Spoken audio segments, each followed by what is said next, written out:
Hello everybody, honorable guest speakers and participants, representatives of UNDP in Jordan. First of all, I'd like to sincerely thank all of you for your genuine involvement in organizing and participating in this important event, especially given the unusual, even severe circumstances the world has been experiencing since February 2020.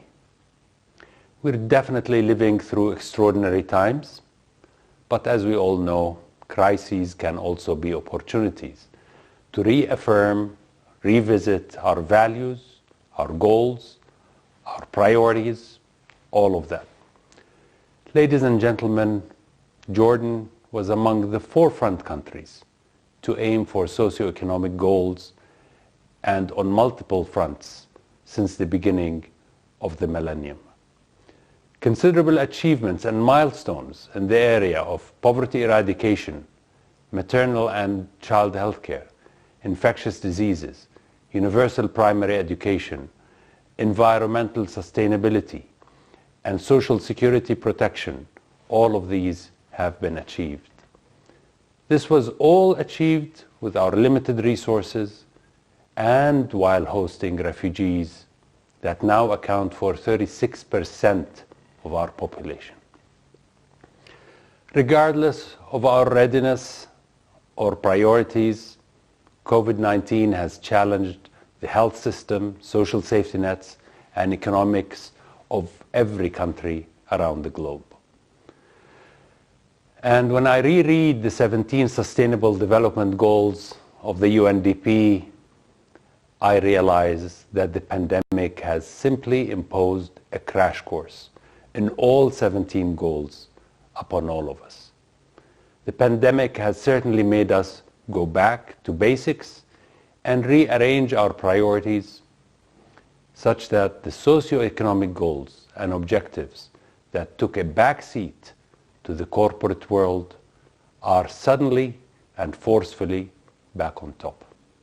We all remember the maximizing shareholder value maxim that many of us have memorized, studied, and were tested about in our economics classes and in business schools since the 1980s. All of this has been obliterated. The sustainable socioeconomic goals are now back on top. If the recent pandemic has shown us anything, it has proven beyond the shadow of a doubt that we are all in this together and in the exact same boat, time and time again.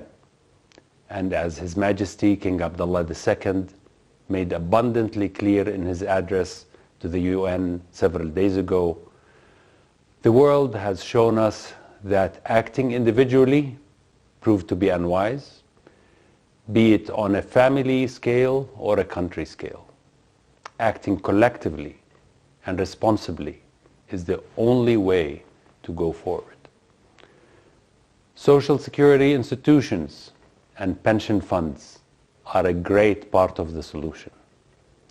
Instead of the maxim of maximizing shareholder value, pension funds can play an instrumental and transformative role to articulate a new maxim of values that maximizes sustainable, local and global welfare by unleashing human talent and creativity, protecting the most vulnerable, and creating systems of local and global solidarity. I am sure that sharing the latest experience of every country involved in this event will help articulate that transformation.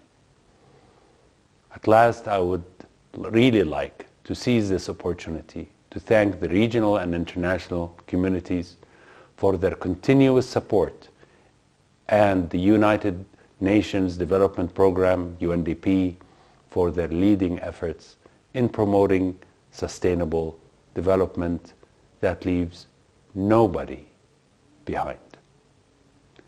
Thank you for listening, and God bless.